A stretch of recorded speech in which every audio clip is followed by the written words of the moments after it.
Hi guys, welcome to the series of Java. और आज का हमारा टॉपिक है टाइप्स ऑफ ऑपरेटर की third type, logical operator study करना। इसके होते हैं आपके 3 type, logical and, logical not और लॉजिकल और। एक एक करके तीनों को स्टडी करते हैं with examples.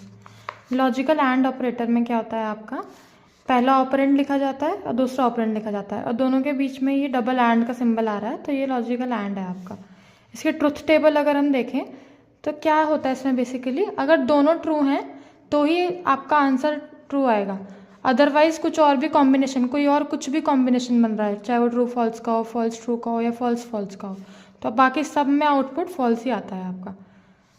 For example 25 is greater than 33 and 25 is less than 27। अगर इसमें दोनों स्टेटमेंट्स ट्रू होंगी तभी आंसर ट्रू आएगा। अगर इनमें से एक भी फॉल्स है या दोनों फॉल्स हैं तो आंसर हमेशा फॉल्स ही आएगा। सेकेंड होता है लॉजिकल और ऑपरेटर। और जो होता है वो आपका बाइनरी ऑपरेटर, मतलब दो ऑपरेंड के बीच में करे होगा।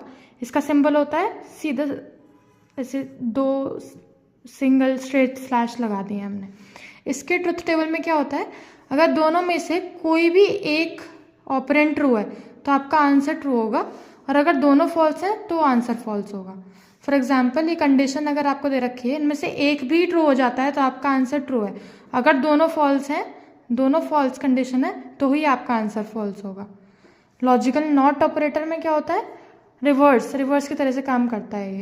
ये एक ही ऑपरेंड पे लगता है, इसलिए ये यूनरी ऑपरेटर है, ये आपका यूनरी ऑपरेटर है। और लॉजिकल एंड और लॉजिकल और दोनों आपके बाइनरी ऑपरेटर हैं, क्योंकि 2 ऑपरेंड्स में ऑपरेट करते हैं ये। लॉजिकल नॉट बेसिकली इनवर्स होता है, अगर आपका ऑपरेंड ट्रू दे रहा है तो आपका आउटपुट फॉल्स आएगा, अगर आपका ऑपरेंड आउटपुट में फॉल्स दे रहा है तो उसका आंसर ट्रू आएगा।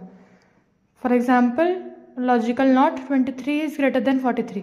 अगर हम इतना देखें तो इसका आउटपुट आना चाहिए फॉल्स, लेकिन इसका आउटपुट इससे उल्टा आएगा क्योंकि यहाँ पर नॉट लगा रखा है, तो आंसर आ गया true. That's all, thank you.